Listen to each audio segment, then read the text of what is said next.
जय हिंद दोस्तों। कैसे इंसानों के पीछे सट्टेबाजी गेम सट्टेबाजी जो है चल रही है।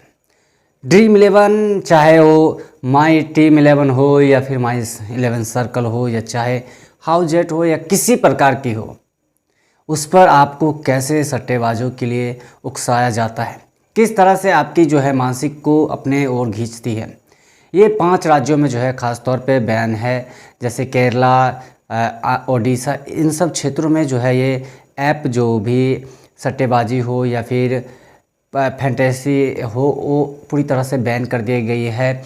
वो चाहे कोई सा भी जो है वो आपको सट्टेबाजी की गेम हो या फिर सट्टेबाजी हो, वो आपको पूरी तरह से बैन दिख रहा है वहाँ पर, और बैन है पूरी तरह से। और इंसानों के पीछे जैसे कई राज्य हैं उसमें कहीं ना कहीं इसकी झकझोर है। आपको बता दूं, भारत में लगातार जो है इसकी वृद्धि होती जा रही है। पहले भारत में सट्टेबाजी गेम या सट्टेबाजी की फीसदी थी, वो थी 0.67 के आसपास में, लेकिन अब जो है डिजिटल जब से बढ़ी है तब से अब भारत जो है सबसे ऊंचे पायदान पे पहुंच चुकी है। 77.23% जो है सट्टेबाजी ऑनलाइन गेम के थ्रू से जो है आपके बीच में रखा जा रहा है। ये सट्टेबाजी जो है किस तरह से आपके अंदर में फैलती है, तो सबसे पहले आपको लालची देते हैं। वो कहते हैं कि आप हमारा ऐप इंस्टॉल कीजिए या चाहे आप जो है इस तरह से आप हमारे पास में आए, आप हमारा ग्राहक बने। वो आपको एक और आपको दिखाते हैं कि आइए हमारे पास में और हम आपको इतना का इतना बोनस देंगे। और होता है कि आम इंसान जो है उसके पीछे चले जाते हैं, और आम इंसान उसके पीछे इतने चले जाते हैं कि वो डूब जाते हैं कि हमारे पास में कुछ है, हमें कुछ करना है। वो सिर्फ़ और सिर्फ पूरे दिन इसी में लगे रहते हैं कि कब मैच होगा, कब किसी टीम की मैच होगी, जब हम वहाँ पे लगाएंगे। और उसके बाद में वो लगाते हैं, वो चाहे जीतते हैं या फिर हारते हैं। एक इंसान जीतता है और कई इंसान हारता है उसके पीछे यही होता है कि कई लोग जो है आत्महत्या तक कर लेते हैं।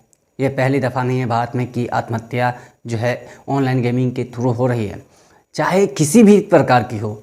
उसके ऊपर में सरकार को जो है प्रतिबंध लगाना चाहिए कि ये पूरी तरह से जो है इंसानों के बीच में बहुत तेज़ी से फैल रही है। इसे कहीं ना कहीं रोकथाम लगानी चाहिए, क्योंकि एक और आप देखते हो कि विकसित भारत कर रहे हैं, दूसरी ओर आपकी जो है रणनीति एक डिजिटल के थ्रू आप उन लोगों को भिखारी की तरफ बना रहे हैं। वो चाहे अर्थव्यवस्था की बात की जाए या इकोनॉमी की बात की जाए, तो उसमें आपकी गिरावट जो है कहीं ना कहीं अत्यधिक होती रहती है। इसके लिए आपको सबसे पहले जो है बात करनी होगी कि आप इस जैसे सट्टेबाजू गेमों की तरह आप उखसने की कोशिश ना करें, क्योंकि आपके पास में एक मौका है ज़िंदगी देने के लिए। या तो आप उसे अनइंस्टॉल कीजिए या फिर आप उससे दूर रहें।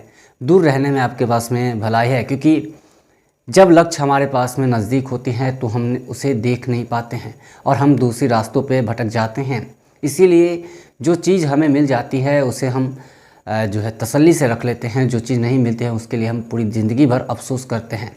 लेकिन आपको इसी ज़िंदगी के अफसोस को पन्ने को एक इतिहास के लम्हों में रखा जाता है कि किस तरह से हमने ज़िंदगी को जिया है। लेकिन आप ऐसे करते नहीं हैं, आप उसी तरह को चीज़ों को भूल जाते हैं और आप अपनी बातें को नहीं रख पाते हैं। यही बात रहती है कि आप किस तरह से अपनी आगे की दुनिया को देख रहे हैं। ये ऑनलाइन सट्टेबाजी जितनी भारत में फैल रही है उसका सीधा सा कारण है कि आम इंसानों के पीछे में इसका जो है शुमार बढ़ चुकी है।